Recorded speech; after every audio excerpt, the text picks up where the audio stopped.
Hey everyone, welcome back to CryptoCache. Thank you very much for joining me here today. I hope you're having an amazing day. We're going to take a quick look at Bitcoin, see what's going on here. Of course, normally we look at Bitcoin before we look at altcoins, but we're just going to jump right into Bitcoin here today. If you're new to the channel, of course, I'm not a financial advisor. I just love teaching people how to trade. Been trading for a very long time, and my goal is to help you become a better trader. I have a trading community built with that specific purpose. So be sure to check that out in your own time. Link in the description below. Love to get to know you a bit better and help you out, of course. But for right now, we'll go ahead and take a look here at a few things. So first thing I want to kind of do here today is kind of get big picture, right? We usually like to look at the one-day chart and work our way down. We're going to start with the 1 week chart, kind of do things a little different here today, just so you understand, big picture, kind of where we're at. And the first thing I want to try to look at is, of course, TD sequential, kind of see if there's any kind of market exhaustion, just generally speaking, where we're at here. So, minus the anomaly we saw here from September up to right around March of, earlier this year, where we saw a strong continuation with no cooling off period whatsoever.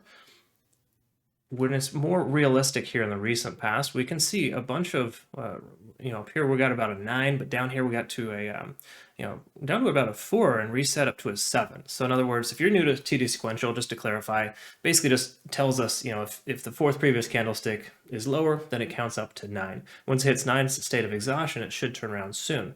Now with what we see here, the recent push up, okay, we got 2 recent pushes, right? The first one came up to about, 52,000. And then it came back down. Now, again, that was El Salvador, essentially at that time. The El Salvador candle kind of pushed the price all the way down, and then it reset again and came up to a 6. In other words, on a scale of 1 to 9, right? We got to a 7 and a 6. Okay, so 6 weeks of bullish momentum and 7 weeks of bullish momentum prior to that.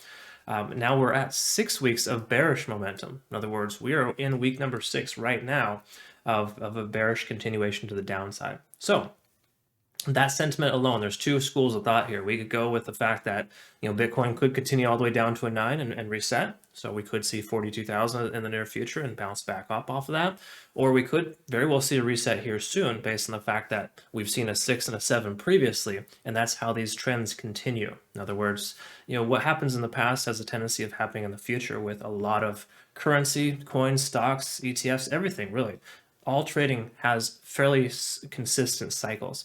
And in this sense here, we're at a 6, and the previous high was a 6 week as well. In other words, there's a good chance, I would say, within the next 1 to 3 weeks, we're going to see a turnaround from Bitcoin. I know that's kind of vague, it's not very specific, but that puts us at first of the year, essentially, to see an increase back to the bullish continuation upwards. Furthermore, let's go ahead and take a look at a couple of other things as well. Let's look at the volume profile and kind of see what's going on here as well. Because if we take a look at just say the most recent time frame, right? So let's just go with only an example of the lowest to the highest point, the most recent low to the most recent high.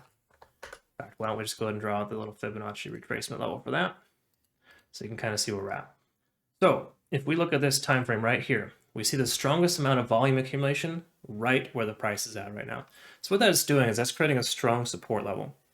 Now, it could potentially work as a resistance if the price breaks down further, but my speculation is that if the price does come down to 42,000, it'll probably bounce again like it did before, and we shouldn't expect it to spend much time down there.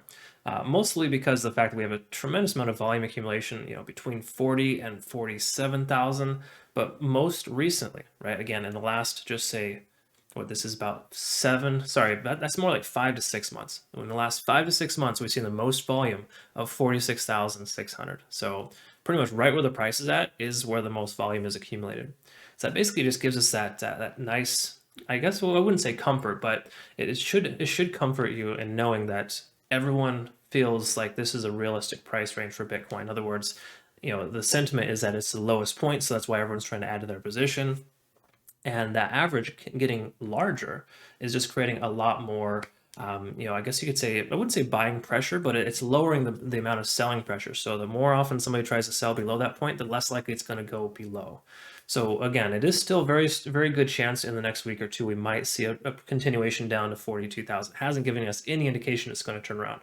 But with this candlestick on the 1 week being much smaller, essentially, as well as the simple fact that we have a strong amount of volume at this point, leads me to believe we might see a turnaround soon. And I think that's a pretty good chance. Because again, you can only push something down for so long before it returns back up. And if we see back here as well, the most recent lowest point was about 40,000. I don't think we're going to see a price action below 40,000. Okay.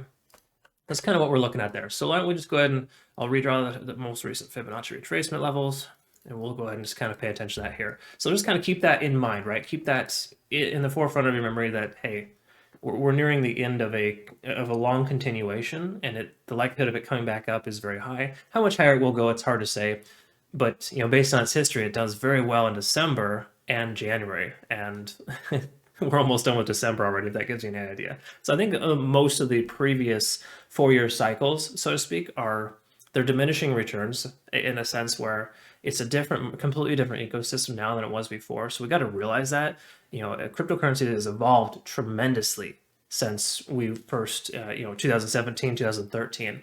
Like there's so many more people into it now that I really don't think we're going to see as low as low as people were expecting it to come down, like 85% correction. But I don't think we're also going to see it be 3 or 4 or 5x anyways, at least not immediately. Okay.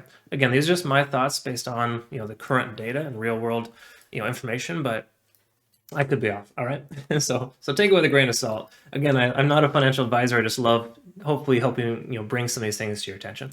All right, so let's look at some of the standard indicators, right? Let's look at the moving averages, because we can see the 200-day simple moving average right now is working as a resistance. That's not beneficial by any means. You can see that in the most recent 24 hours, we got a rejection off the 200. So not great. And we're being below that, creating lower highs and lower lows. You can really just see that Bitcoin is struggling. Okay. And there's no doubt about it. Even though there's a lot of volume accumulation in this zone, the selling pressure is still higher than the buying pressure at this point. Obviously, it's not people like you and I, because we're all buying the dips, right? It's the whales that are manipulating the price action to get what they want. And a lot of the whales have, of course, pretty much all of them have investments in altcoins too. So a lot of times when they dampen the spirits of Bitcoin, the price goes down in altcoins, they invest in that low point, they buy that dip, and then of course, Bitcoin comes back up and they sell. It's just a constant cycle of just nonstop income for them. But for us, we got to be smart, and we got to pay attention to certain things here. And the 200-day simple moving average is telling us it's not a buy signal right now. I mean, obviously, dollar cost average, right? That goes without saying. We should always dollar cost average as best as possible, but don't put every single last coin that you have or dollar, whatever it is that you're using as currency, into Bitcoin right now, because it truly hasn't found its bottom yet. We don't know what that is yet. You never chase the bottom. You always try to get in when the price is actually moving in the direction you want to head. So we need to see higher highs and higher lows. That's just no other way around it. Excuse me. So let's go ahead and look at some other indicators. We are low on the RSI, which pretty much considered to be oversold, of course. We do see a potential turnaround here for the divergence regarding the bearish divergence. In other words, the MACD is kind of telling us that we're almost at a turning point where we could see bullish momentum soon. Now, I don't trust this at all, just based on the simple fact that it's just that natural average that's occurred based on the fact that we've had 6 weeks of bearish momentum, right? So obviously, the lower something goes, the more likely it is to be considered oversold, and the more likely somebody is to want to buy into it. But this is, again, chasing the bottom. We never want to go ahead and just buy the dip based on the fact that the MACD is giving us a convergence all of a sudden. That doesn't necessarily mean anything right now, at least not on the 1 day, because again, it's a slower moving average. 4-hour chart might be a different story, but we still want to see higher highs and higher lows. So if we look here, do you see any higher highs? Definitely not.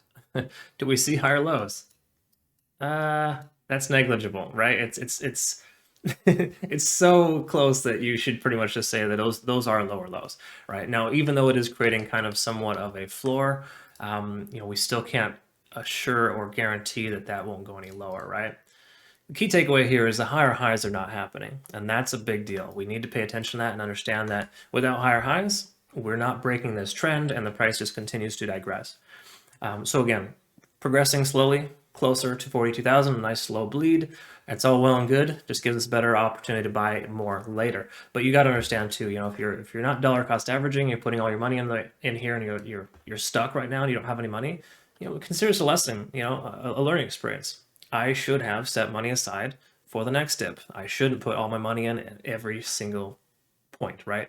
Because it's really easy to be newer to trading and just kind of put all your money in because you want to maximize your benefits because you have lower income, right? Or you might have low amount of money to invest. But truth be told, you're actually doing yourself a disservice because yes, you might see those gains later, but you're going to see larger losses too. And you need to learn to average yourself out. I know it's easier said than done, but these are things that I work with my community members on, and I can tell you that it's something that's extremely important. Learn from your mistake, take notes, and consider just dollar cost averaging by just putting a little bit amount in at each time. Every time it lowers a little bit more, you put more in, or anytime it goes up, you put a little more in. There's ways to average your price out instead of doing all at once. And it's just not recommended to do that. All right, let's look at the 1 hour and call it a day here. So let's go ahead and look at the Ichimoku Cloud. And we can see that we're obviously in still bear town, right? We've got the lagging span clear of any price action, the lead above the conversion line, and the price below the cloud. So there's literally no buying signal here whatsoever. So if you're trying to buy the dip, don't do it. Wait for confirmation, okay? We don't have any confirmation right now. Price has to be above the cloud for starters.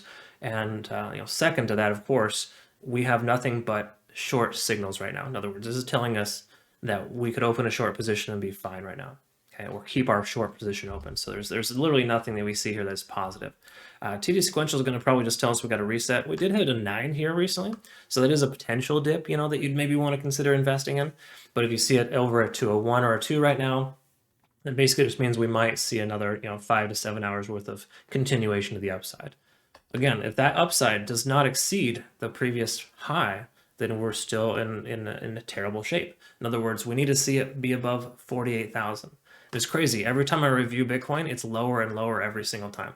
Like our high we wanted to try to hit a high of 50,000. Now it's 48,000. So, we're kind of settling, if you will, because that's just how it goes in a bearish type of market. Even though this is likely a short-term bearish divergence, it's still, lasting 6 weeks, possibly even another 2 or 3 weeks. Okay. So you just got to be aware of that this may not be the end of the road here for Bitcoin as far as how much lower it can go.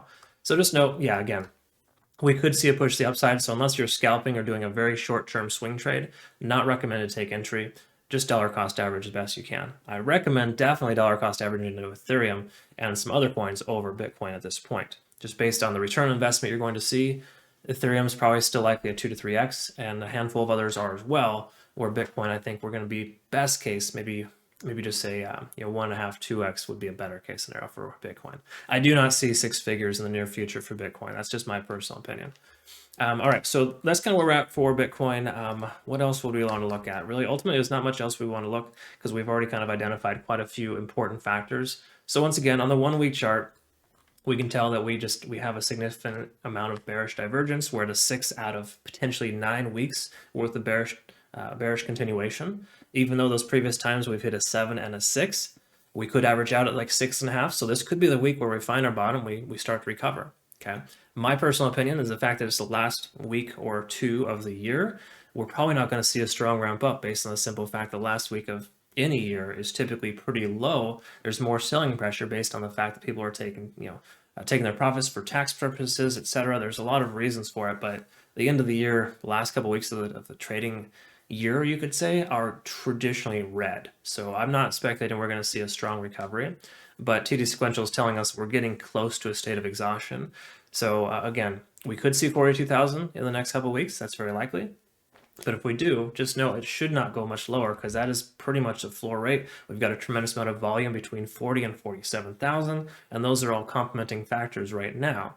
But the truth be told, the short-term, more, I guess you could say micro, the next week or 2, if you will, just looking at that specific time frame in general, we are probably going to experience more bearish divergence over the next couple of weeks. At best, we're going to see some consolidation. I'd actually be very concerned if the price ramps up very fast here soon, because that would give me an indication that we might see another dead cat. But again, we got to start making higher highs and higher lows, and we're not there yet. We need a higher high over 48,000 in the immediate future to break this trend to start seeing some kind of positive continuation. If we see that, then sure, we're going to probably see some altcoins continue to increase because it doesn't take much right now for Bitcoin to, Bitcoin goes up 2 or 3% and the altcoins kind of start buzzing. We could see that happen soon, of course. We're going to see a lot of those little fluctuations over the next couple of weeks. But I would say big picture, we're probably got about another week's or 2 worth of bearish divergence, just based on the big, kind of, again, what we're looking at here for, the macro, if you will. So hopefully you found benefit here, of course. If so, please consider subscribing, like, comment, all that good stuff. And of course, consider joining my community just so we can get to know you better, help you get back on the right track. first year is always the best way to go as far as, the way that the billing cycle is. You'll see, obviously, take a look at that in your own time. But thank you so much for your time here today. We'll look forward to seeing the next video. If you have any questions, go ahead and message me through Telegram or Discord. I look forward to seeing you in the next one. Have a good rest of your day. Thank you.